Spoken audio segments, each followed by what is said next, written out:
What do you think a grieving father would do to get justice for his daughter? A fire might burn for days, but the pain of being forgotten can burn down an entire system. In today's video, you'll hear a true story from Reddit, a story of a father who stood alone against the police, the legal system, and the media to expose one of the darkest secrets behind his daughter's death. This isn't a tale about a hero. It's a story about a man who had nothing left to lose and still chose to fight, and the ending will leave you speechless. Chapter 1. He tore apart the teddy bear, and my heart with it. I remember that day like it just happened. It felt like the ground was collapsing beneath my feet. I had just finished my shift at the children's hospital, the one I applied to after my daughter passed away. Not because I was strong. Far from it. I just wanted to try to save other children because I couldn't save mine. That day marked exactly 2 years since she died. I was carrying Sunflower, her favorite flower, and a ragged old teddy bear named Mr. Hoppy. She had clung to Mr. Hoppy since she was a baby. It was the only thing I had left of her, after the hospital's fatal error, one they never took responsibility for. I was walking toward the cemetery when a police car screeched to a halt, narrowly missing my foot. The door swung open. Out stepped a tall officer, buzz-cut hair, a permanent scowl on his face, like the world owed him something. Drewsworth. I'd heard of him before. Seen his name float through a few Reddit threads about abuse of power, wrongful arrests, but no one ever dared speak up. And now he was standing right in front of me. Hands on your head. Now you're under arrest. I raised both hands, one holding the flowers, the other clutching Mr. Hoppy. I tried to keep my voice calm. I'm unarmed. I live here. I'm on my way to visit my daughter's grave. I just stop resisting, he bellowed like I just pulled a knife on him. I hadn't even finished my sentence. He lunged at me. No cause, no warning, no warrant. And then he ripped Mr. Hoppy from my hands like it was evidence from a bank robbery. What's this homemade teddy bear could be a bomb inside for all I know. I tried to explain. It belonged to my daughter. She. You think I give a damn, he sneered. Then without hesitation, he tore Mr. Hoppy in half. There's no way to describe what that felt like. It wasn't the bear being ripped apart. It was the memories. It was my heart. White stuffing scattered everywhere, landing on the cold gray concrete. You know what he said? Eyes locked on the tattoo on my arm. My daughter's name. Birth date and death date, surrounded by little angels. She's probably lucky she died young. At least she won't have to grow up with a piece of shit like you. I clenched my teeth. Every nerve in my body screamed to explode, but I stood still. He crouched down and stomped on the sunflowers I brought, then leaned in, whispering into my ear. You know what the best part of today is? I'm going to go visit your wife, to offer some comfort, show her what a real man feels like. A white man. I almost lost it. But then, pain shot through my shoulder. He twisted my arm behind my back hard until my shoulder popped from its socket. I collapsed, gritting my teeth, barely holding in the scream. You people only understand pain, he growled like hurting others was his personal hobby. And just when I thought it was over, he snatched my wallet, pulled out the $150 cash I had inside, then saw a photo of my wife and me. He shook his head. Mixed race garbage. You people shouldn't breed. I don't know what hurt. More at that moment at the dislocated shoulder, the humiliation, or the fact that he laughed at the pain of a grieving father. Then he activated his radio. Car 17 requesting backup. Black male aggressive resisting arrest. Attempted assault on officer. I just let out a bitter laugh. Me aggressive, I could barely move. But then the car door slammed again. Another man stepped out. Tall, built like military police. Scar across his cheek, and eyes that didn't mess around. Drewsworth, stand down. That's an order. That man, who I later learned was Officer Williams, marched toward us, knocked Drewsworth's arm away, forcing him to release me. You just assaulted a grieving father on his way to his daughter's grave. I heard everything. I saw everything. I couldn't believe what I was hearing. You're siding with him, Drewsworth shouted. What about the code of silence? What about the blue wall? You just assaulted a superior officer. Williams barked, twisting his arm behind his back and shoving him toward the car. Blue wall. I just cracked one of its bricks. Williams turned around, picked up the torn pieces of Mr. Hoppy, and placed them gently in a plastic evidence bag. When he looked up at me, his eyes were filled with something I hadn't seen in a long time. Empathy. I lost a daughter too, he said quietly. What he did to you makes me ashamed to wear this badge. He drove me home. Before he left, he handed me a small piece of paper with his personal number. I'm going to need your help. But be careful. You have no idea what you're about to be dragged into. I thought I did. I thought speaking up would bring justice. I was wrong. Chapter 2. An Invitation from the Dark. I woke up the next morning with a sharp, burning pain shooting through my shoulder, like someone had stuffed a chunk of burning coal into my joint. My shoulder still hadn't popped back into place. Mr. Hoppy, or rather the broken scraps of what used to be Mr. Hoppy, lay silently inside a plastic bag on the kitchen counter. I stood there just staring at that bag, as if maybe if I stared long enough my daughter would come back. But the only thing that came back was the rage that hadn't faded, and a crumpled piece of paper, the one Williams gave me last night.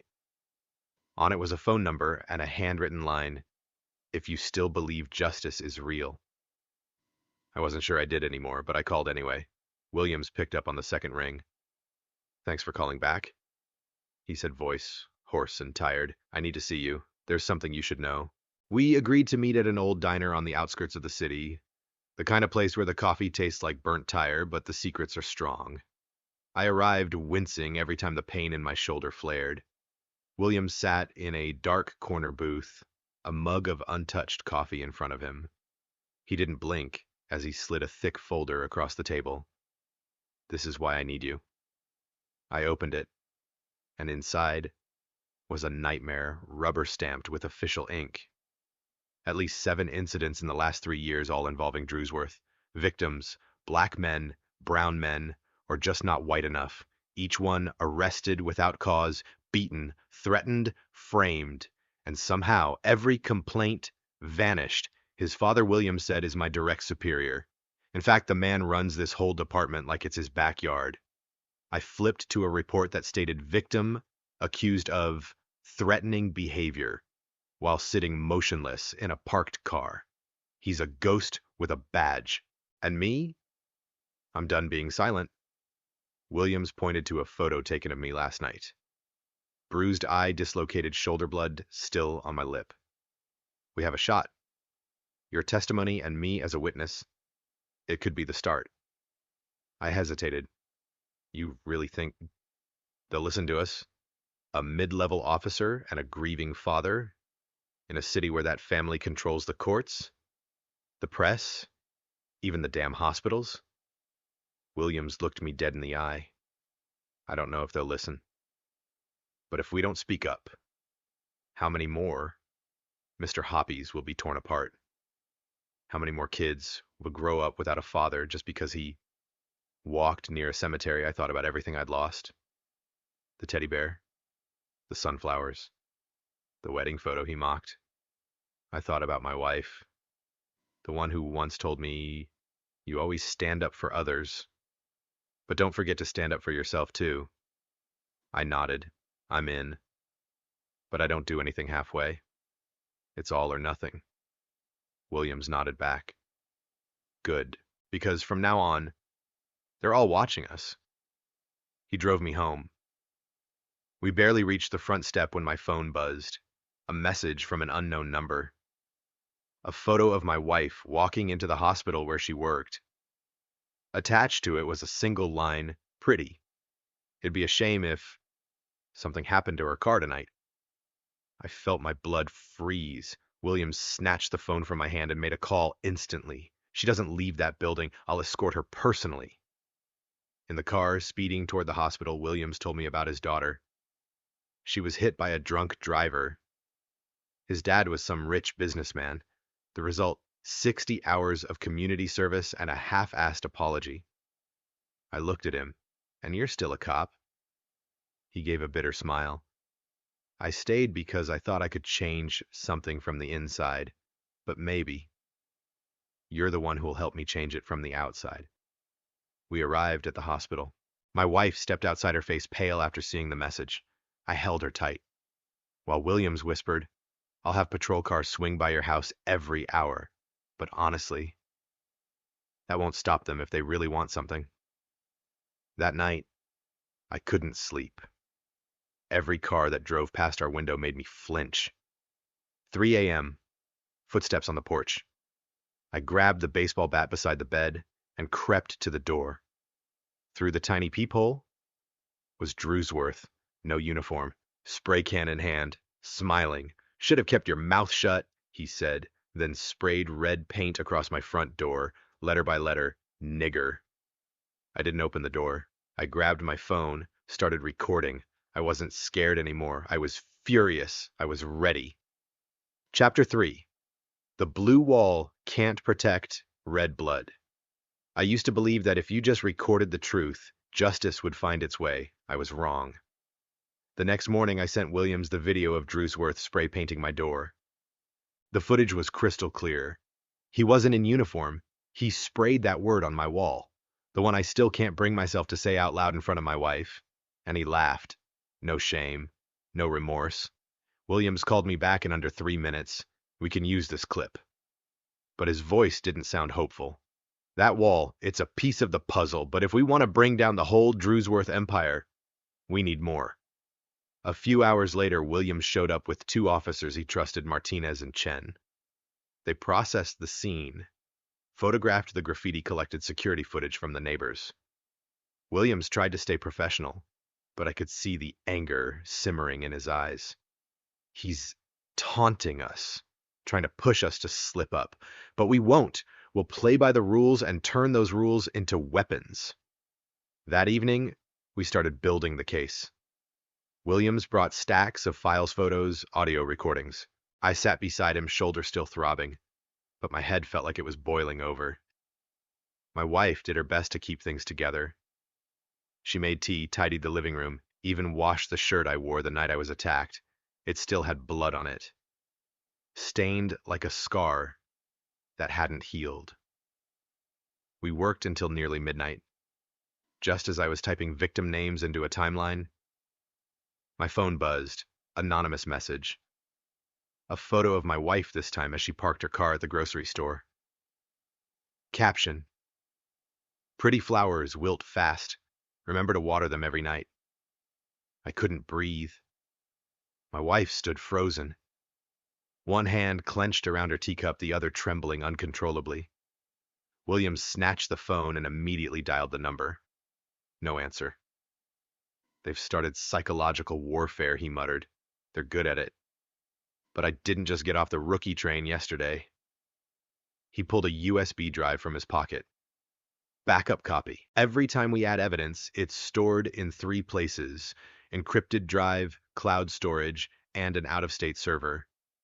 If we disappear, the files won't.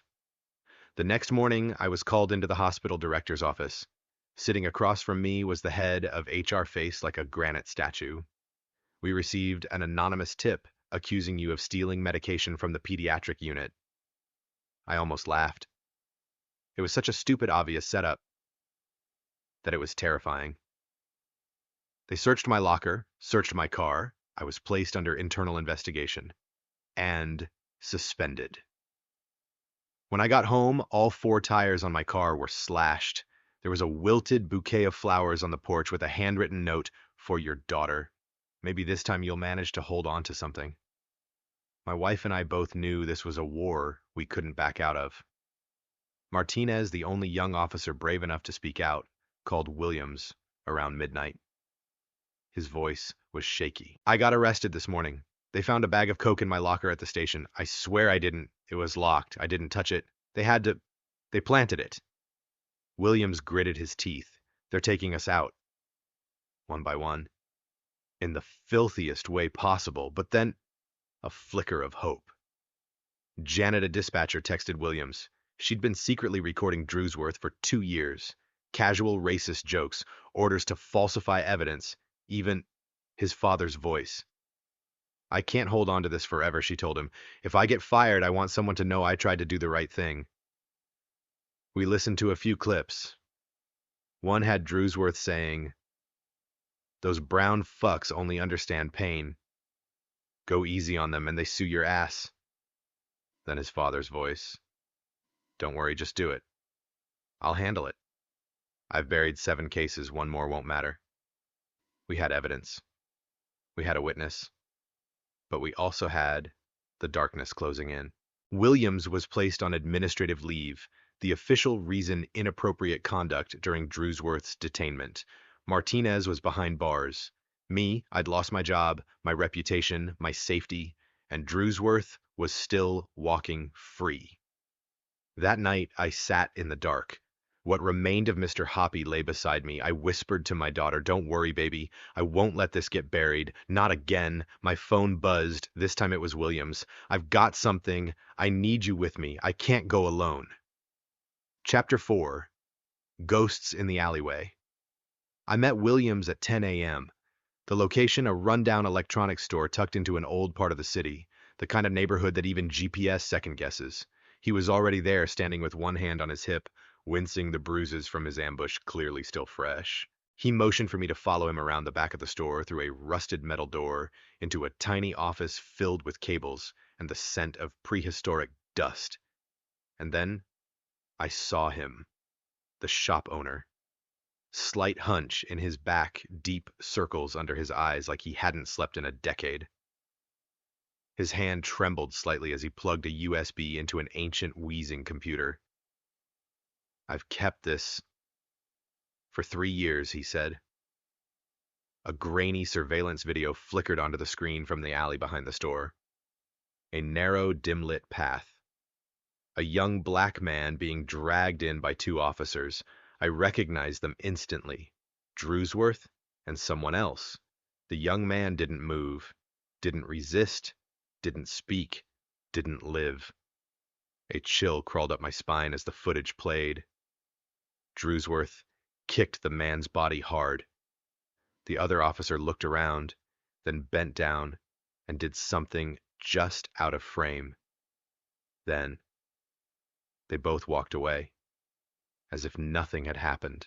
Hours later, the footage showed an ambulance arriving, the body being taken away, and then a news broadcast. I vaguely remembered, "Young black man dies from drug overdose."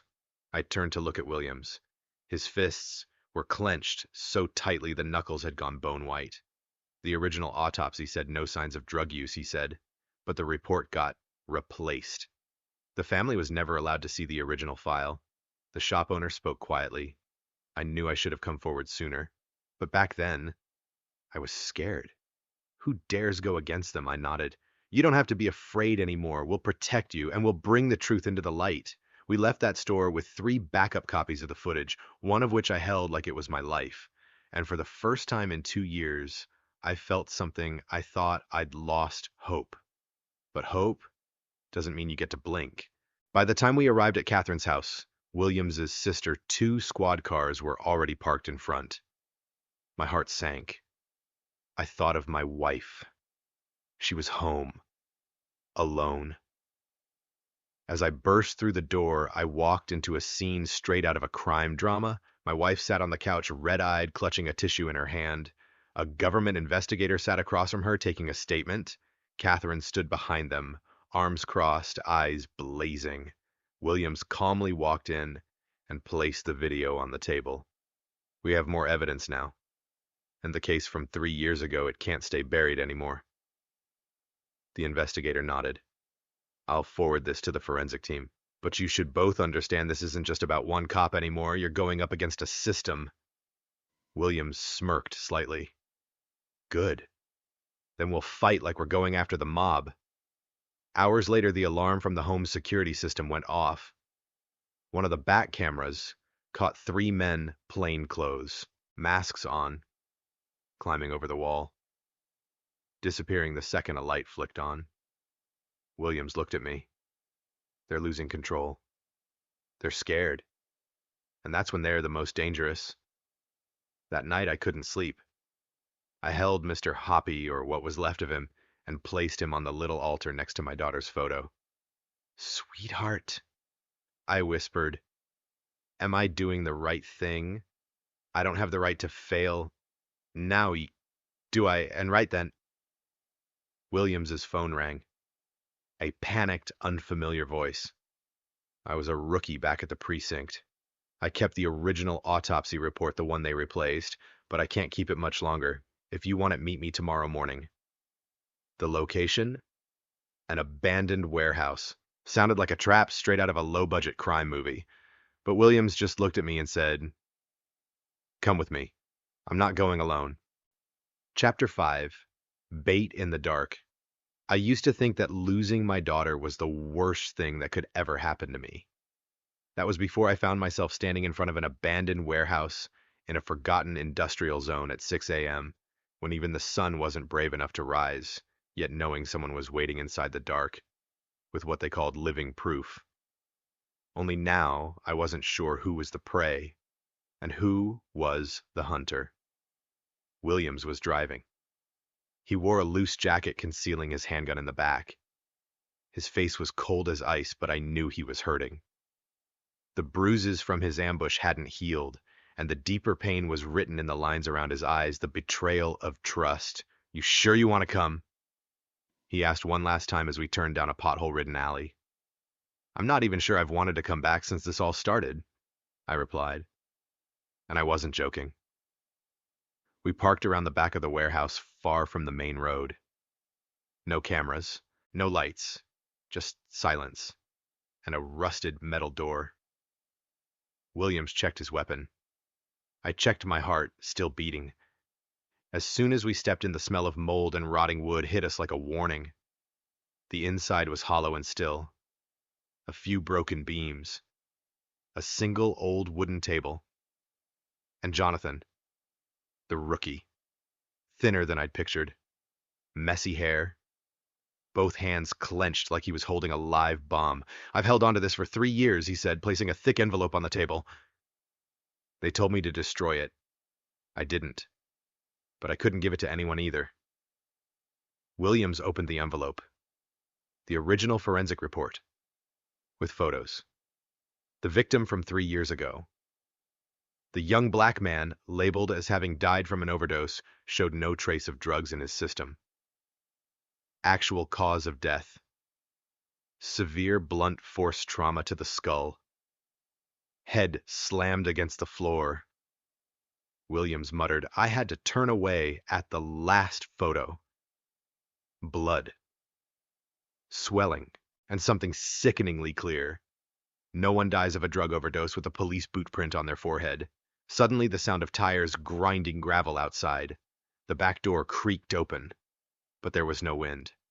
Jonathan froze. Williams raised his hand, lights off. Footsteps. 3 of them, heavy.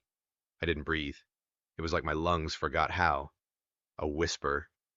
Back door. Now. Williams pulled his gun. Jonathan looked like he was going to collapse. We slipped out the rear just as 3 plainclothes figures entered from the front. One of them, I recognized him. He was the officer who ambushed Williams, the kind of guy who looked like he kicked doors down for fun. Williams yanked me behind a crate. "It's a setup," he growled. "They baited Jonathan. They knew he'd cave, and they figured I'd come." The lead officer stepped forward and called out Jonathan. "Come out! We can pretend none of this ever happened. Hand over what you've got, you'll walk away." Jonathan trembled, but didn't move. I looked over. Williams had his phone out. He was live streaming. "Let the whole damn state see your real faces," he muttered. Then sirens, red and blue lights flared in the distance. State police. The 3 men inside bolted immediately, but one was tackled at the door by 2 investigators from the state unit. We rushed forward, headlights blinding. A voice barked, "Everybody down, hands where we can see them." I didn't know who was being arrested, or who was being rescued. But for the first time, The system wasn't silent. Jonathan was taken to safety. The report was protected. And me, I returned home with more than I expected: a living witness, another ally, and a brand new nightmare. That night, I placed what was left of Mr. Hoppy beside my daughter's photo. I whispered, "I won't let them bury the truth with you." Then I looked out the window. Headlights, an idling sedan, no plates. They knew I was still alive, and that scared them. Chapter 6. When the walls begin to speak. I used to hear people say if walls could talk, they'd expose everything. It always sounded poetic, until the moment I saw a wall quite literally begin to open its mouth, and then watched an entire room torn apart because someone wanted it to stay silent forever. That morning, I sat in Catherine's kitchen, our makeshift bunker, ever since things started spiraling. My wife made tea, her hands still trembling slightly. Williams was pacing the room, phone glued to one ear pen, scribbling in the other like he was fighting with a blade. "We need more," he muttered. "That autopsy report hit hard, but if we're going to bring down the blue wall, we need to hit the core." Suddenly his phone rang. Caller ID Jonathan. His voice was brief. "I know where they keep the real files, the ones they never deleted. Where? At the precinct. Basement. Behind a fake concrete wall in storage room 2. I frowned. "Are you sure? I watched them clean house there once, but I know the access code." Williams hung up and looked at me. If he's right, we're about to make the walls talk. That afternoon, we went in with Detective Cat, a state police investigator who'd been tracking the case since it escalated to the state level. He was tall, thin, perpetually sleep-deprived, and twice as cynical, but the only one who hadn't sold out. We wore plain clothes, caps pulled low, entered through the back of the city precinct. Just a month ago, if I had walked in that door, I'd have been cuffed on the spot for walking suspiciously while black. Jonathan led the way, opened the right door, typed in the right code, and behind a dusty metal shelf, a slab of concrete wall, slightly raised, jagged cracks along the edges like it had been opened before. Williams pressed his hand to it. "If you're wrong, Jonathan, we could be arrested for breaking into an internal archive." Jonathan swallowed hard. "I know, but I'm not wrong." Detective Cat pulled out a crowbar. It took 45 seconds. Behind it, an old safe. No labels, no ID, no electronic lock, just an analog dial, 5 numbers. Jonathan turned it slowly like he was defusing a bomb. Click. Open. Inside were stacks of files, handwritten notes, photos, internal memos from over a decade ago, all of it complaints, investigations, reports that officially never existed. Over and over, I saw the same names: Drewsworth, and Drewsworth Sr. in one folder stamped "Closed." I found a report about a 14-year-old boy arrested for threatening an officer with his eyes. Not joking.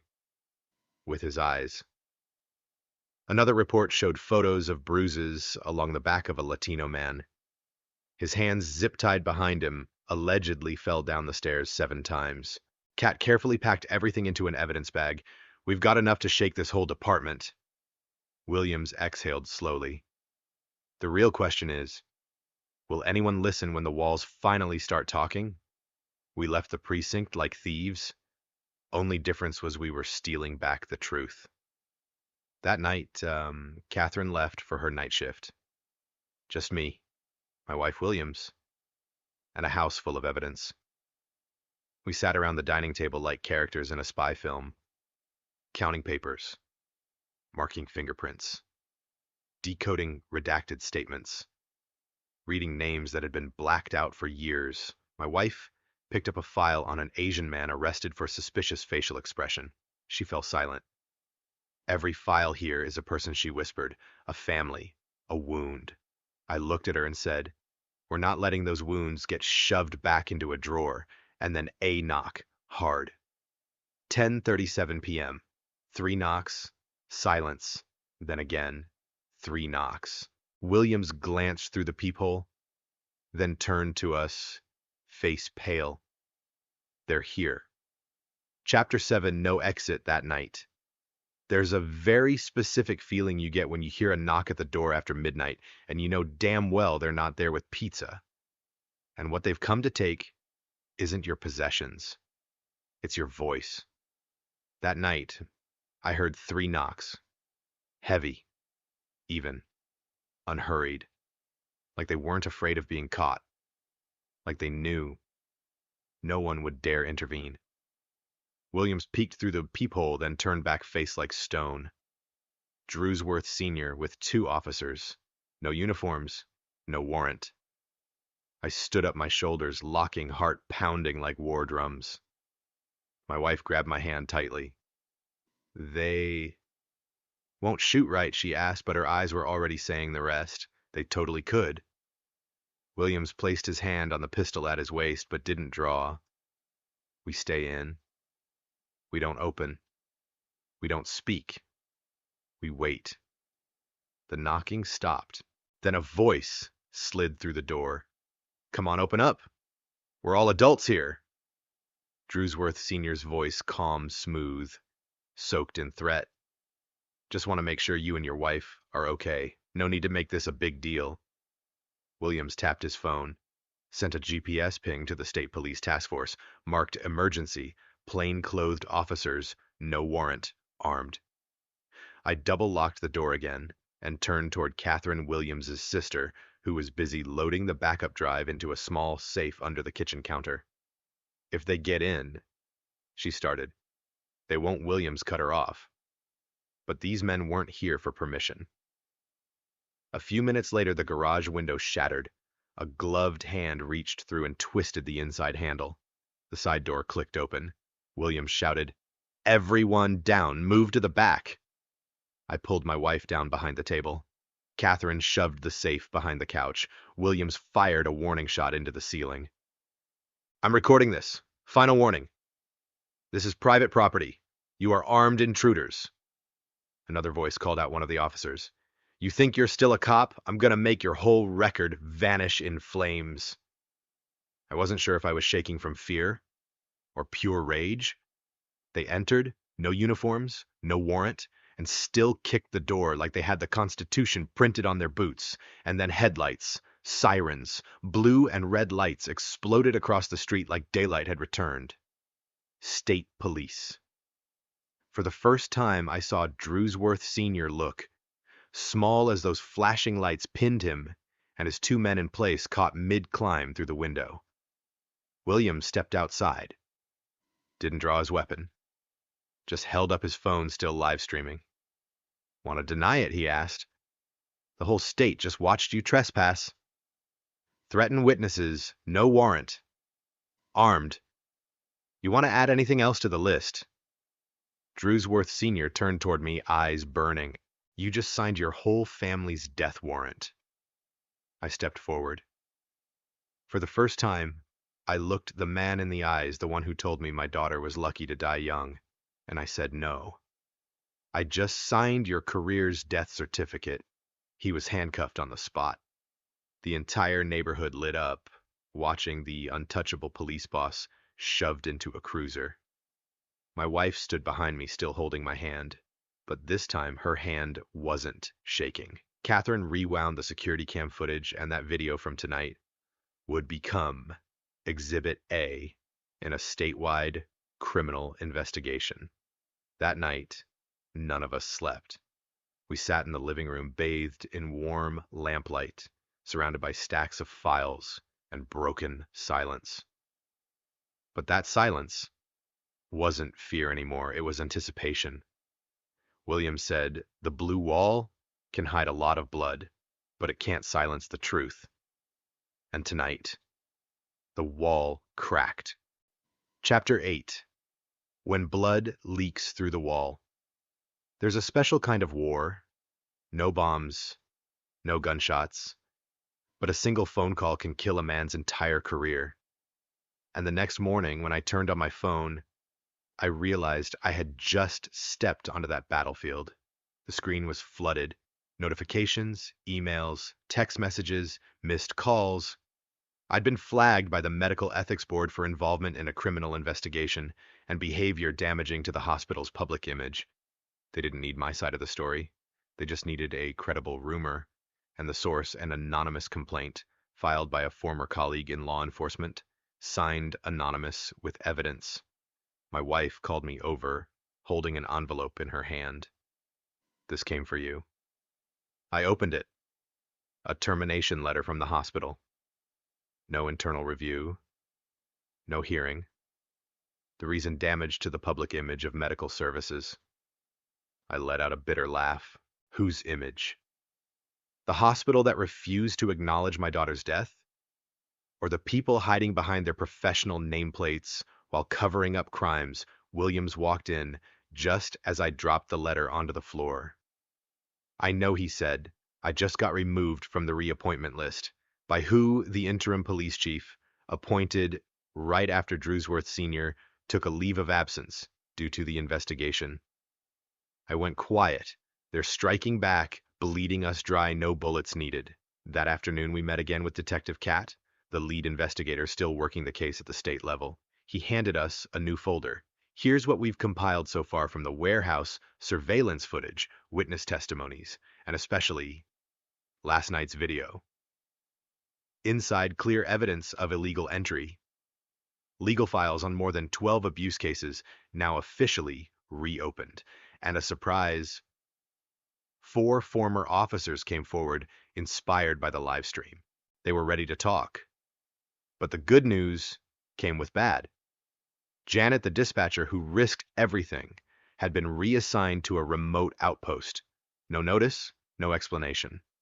She vanished from the radar overnight. Martinez, the young officer who was framed, got suspended without pay. His record now under review based on a colleague's misconduct complaint. And me, I was no longer the brave victim, like the headlines had painted me just a week ago. I'd become the agitator, the man dividing law enforcement. That night, I received an anonymous email, just one sentence: "You've lasted longer than expected. Your family might not." Attached was another photo. My wife, again stepping into a grocery store. Again. I didn't tremble this time. I didn't panic. I was just angry. Angry that the system wasn't just rotting, it knew how to devour anyone who dared expose its infection. William sat across from me in the living room, still nursing bruised ribs from his ambush.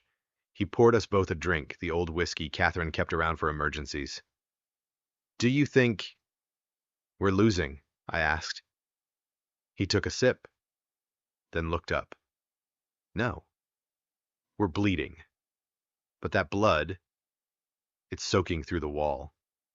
And once the wall starts bleeding, it can't hide anything anymore." We made our decision. We'd hold a press conference, invite national media, put every document, photo, video, and testimony on record before they had a chance to bury it again. And beyond that, we sent copies of everything to a renowned civil rights attorney, a man who had led lawsuits against police departments in multiple states. If they wanted to play hardball, we'd play loud, with the lights on. Chapter 9. A voice in the crowd. If you've ever thought holding a mic in front of hundreds of people was the hardest thing in the world, then you've never held one, knowing that half the room wishes you'd shut up forever. That morning, I stood backstage at a small community center where the first public press conference regarding the Drewsworth investigation was being held. Outside were national media, local reporters, activists, and more than a few people who probably didn't care about the truth, but would definitely record if a fight broke out. Williams adjusted his tie, something I'd never seen him wear before. He glanced at me with a crooked smile. "If I drop mid-speech, make sure you grab the gun I've got stashed on my back. Don't let those bastards get to it." I didn't smile back. I was holding a USB drive, one that contained the video of the cemetery assault, the falsified autopsy report, and the recording of Drewsworth Sr. saying, "Take that bastard out." All of it was cued to play on the big screen behind me right after my speech. When the host called me out to speak, I didn't think I'd be nervous, but my feet felt like concrete blocks. The spotlight hit me like a surgeon's lamp, and in front of me, hundreds of eyes, cameras, microphones, and a few people. Not filming, not writing, just watching. The kind of stare that says, I know too much and I don't want you to say anything more. I took a deep breath and I began. 2 years ago, I lost my daughter. Not to an accident, not to illness, but to a system that treats lives like numbers and parents like me as a nuisance. I told them about the teddy bear, how an officer ripped it apart, how he stomped on the flowers I brought to her grave, how he called my daughter a mutt, how he took money from my wallet, how he said he'd sleep with my wife. Whispers rippled through the crowd. One woman covered her mouth eyes red. A reporter lifted their camera higher. I kept going. When I spoke out, I lost my job. My wife was followed. My house was defaced with words that don't belong in any civilized language. But I'm not standing here because I'm brave. I'm standing here because if I don't, who will I nodded? The screen behind me lit up. First, the footage of Drewsworth smashing his baton into my daughter's headstone, me dodging, him chasing, racist slurs spilling out like a fire hose. Then came the recording. I don't care if he's breathing or not. What I care about is him not talking again. The room went dead silent. No coughing, no applause, just breathing shallow and stunned. Then a loud bang from the side door. A man stormed in shouting, "Stop everything! This evidence is fake! This man is defaming law enforcement!" I turned. It was the new acting deputy from Legal Affairs, appointed right after Drewsworth Sr. took a leave of absence. He held up an emergency court order demanding confiscation of the USB, the display equipment, and all document copies. Williams stepped forward, holding files already sent to the state police, the attorney general's office, and 3 national civil rights groups. Too late, he said. Everything's backed up hard drives, cloud storage, public archives. You don't get to scare us with paper anymore. A civil rights attorney in the audience stood up. Touching the witness is a federal violation. We're live. Over 20,000 people are watching this right now. The deputy froze. He didn't say another word. Just looked at me, the kind of look that says I lost this round, but I'll still make you bleed if I can. I ended with one final line.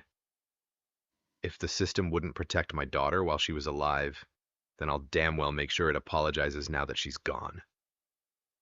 The crowd erupted in applause. Williams put a hand on my shoulder. Catherine hugged my wife from behind. Martinez finally cleared of his suspension, stepped onto the stage and shook my hand. Justice hadn't arrived yet, but for the first time, it knew the way. Chapter 10. The Last Armor. If I ever thought the press conference was the climax of this war, then I severely underestimated how dangerous, desperate men can be when they're cornered. 2 days after the live stream, I sat in a conference room with my lawyer, Williams Martinez, and several agents from the Federal Investigative Task Force. On the table were stacks of new documents. Not from us, from them. Drewsworth Sr. had filed a civil lawsuit against me, Williams, and even Catherine, my wife, accusing us of defamation damage to personal reputation, incitement of violence, and destruction of community integrity. Yes, him, the man who desecrated my daughter's grave, who once said she didn't deserve to live because she was mixed, was now standing in front of cameras, teary-eyed, talking about family faith, and being hunted by the liberal media. The TV flashed footage of him bowing in a church pew, clutching a cross, a single tear running down his cheek. And the public? It started to split. What if this whole thing was fabricated? Who's to say those videos weren't edited? This father, he actually looks devastated. I let out a bitter laugh. My wife. She started receiving anonymous letters with photoshopped images of our daughter's face. One picture had "fake blood" scrawled across it. You wanted justice. Here's the price. One evening, Martinez knocked on our door. We've got a problem. He laid a folder on the table. leaked documents smuggled to him by someone still buried inside the system. It was a media attack playbook, a plan for coordinated press assaults, over 40 articles ready to publish, anonymous interviews with former colleagues claiming I was mentally unstable after my daughter's death. One blogger clearly bought and paid wrote that I had abused my wife, had a drinking problem, and was suspended for inappropriate behavior with a female patient. None of it was true, but all of it was believable enough. I remembered what Williams once told me: they don't need to be right. They just need people to doubt you. A few days later, I was served a subpoena for Drewsworth's lawsuit. The trial was scheduled far earlier than usual under a special request due to severe damage to the plaintiff's public image. They dragged me, Williams, and Catherine into the courtroom, but what nobody expected was that Martinez would walk in as a witness.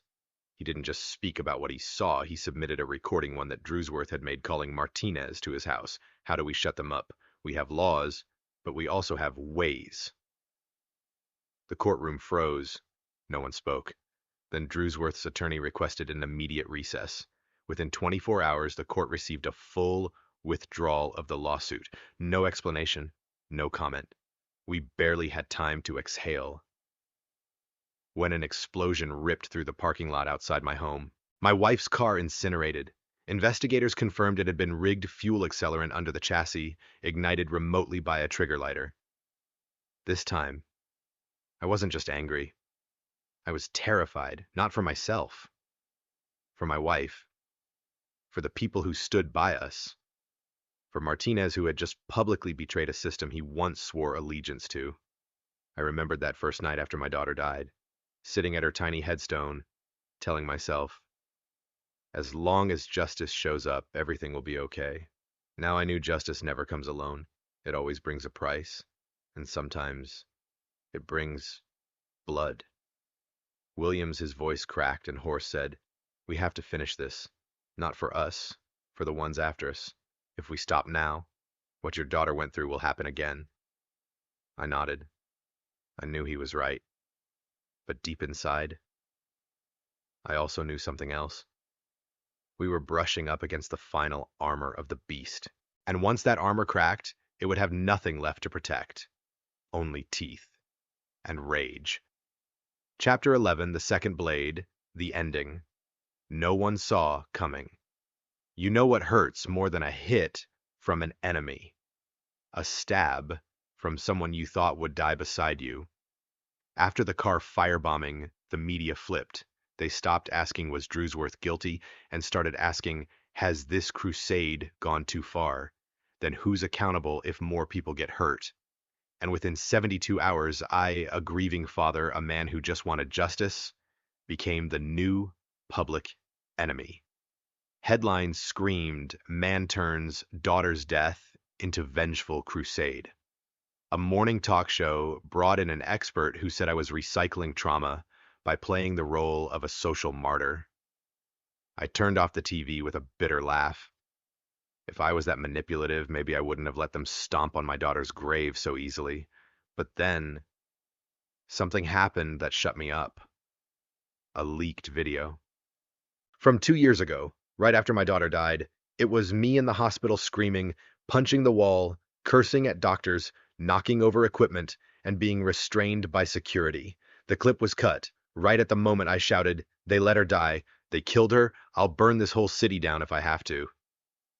No one mentioned that I had just lost my child. No one questioned how hospital security footage leaked after 2 years. No one asked who edited it. They just asked, does this look like a mentally stable man? Are we endorsing a dangerous extremist?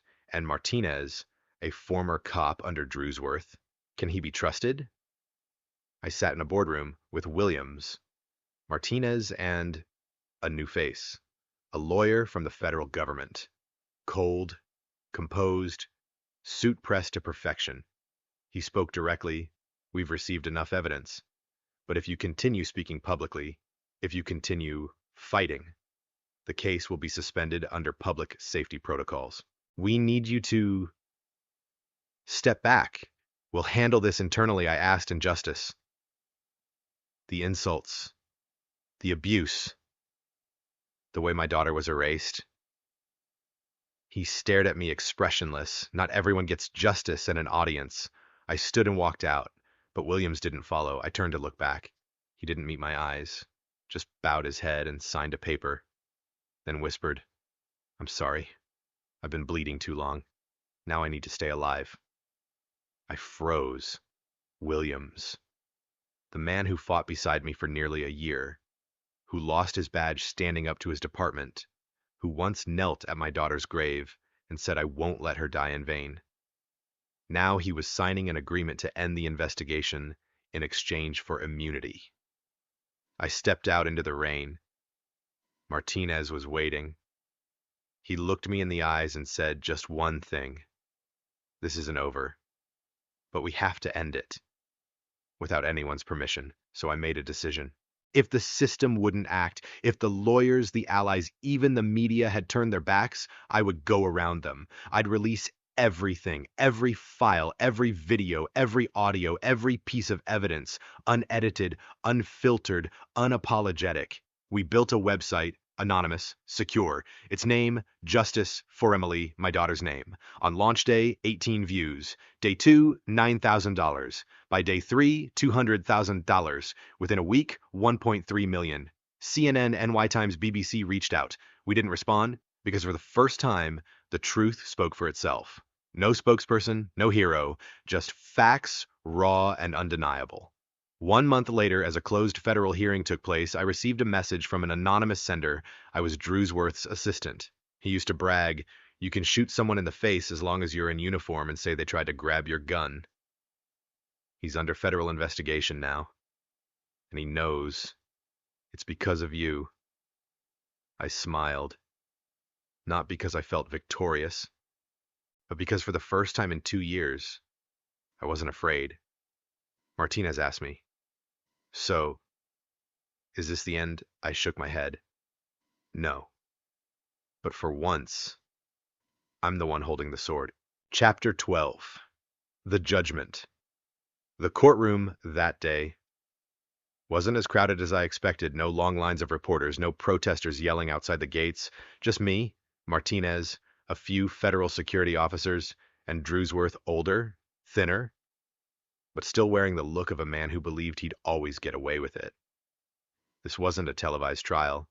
This was a closed federal hearing, citing national sensitivity, meaning every word, every document, every shred of evidence would be sealed away unless someone inside chose to speak. I was allowed in only because I was the original complainant. Martinez, a key witness. Williams wasn't there. No one had heard from him since he signed his immunity deal. The judge was a woman late 60s, cold, stern, never said a word more than necessary. We will begin with the testimony of the second witness, Mr. Martinez. Martinez stepped forward. He didn't look like a man about to strike a fatal blow. He looked like someone about to confess. He began by confirming his meetings with Drewsworth, the audio recordings, the leaked documents published on the Justice for Emily site. And then he went further. He admitted things he'd kept from even me.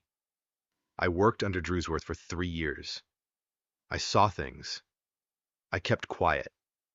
And worst of all, he looked straight at me, then down at his own hands.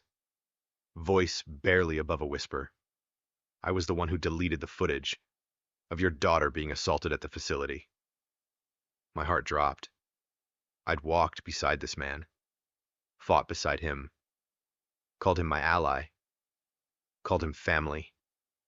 He was the one who helped destroy the first chance at justice. Martinez continued. I didn't delete it because I hated the girl. I deleted it for $25,000. At the time, it felt like just another small task. But weeks later, I saw the news about her death, and I haven't slept since. I'm sorry, I'm not asking for forgiveness. But if exposing men like Drewsworth means I burn with them, then at least I'm not complete garbage. The courtroom was silent for a long time. Then the judge spoke. Thank you, Mr. Martinez, but confession doesn't absolve. You will face a separate inquiry. Martinez nodded. Not a single protest.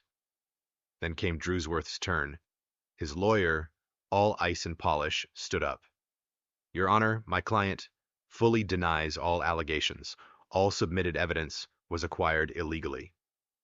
All witness statements come from individuals with clear motives for revenge. And I remind the court Mr. Drewsworth served this country for 32 years. No official complaints, no lawsuits, a decorated record. We motioned to dismiss all proceedings. I braced for the judge's wrath. Instead, she smiled, just slightly, enough to chill the room. Then I have a surprise, she said. She tapped her mic. Please bring in the final witness. The original source who supplied all classified files to Mr. Martinez. The back door opened, and I nearly jumped from my seat. Williams. He walked in, no handcuffs, no shame, wearing a fresh suit, smirking. He didn't look at me. I was the one who first duplicated the internal reports on Drewsworth. I served on the internal oversight board, and yes, I was ordered to cover it all up. But I recorded everything because I believed someday someone would finally stand up. I was stunned. He betrayed me. He signed away the case. He gave up, but now...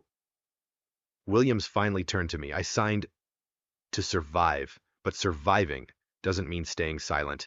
The hearing ended 2 hours later. The judge signed a federal criminal investigation order against Drewsworth on charges of corruption, abuse of power, evidence destruction, and crimes against civilians. The press wasn't allowed to report details. Only a short blurb made it out: high-ranking official detained following decade-long misconduct allegations. And me? I went home. I stood at my daughter's grave, laid a small envelope on the headstone. Inside was a copy of the arrest warrant for Drewsworth and a single note. I did it, sweetheart. Not because I was strong, but because I refused to let them forget you.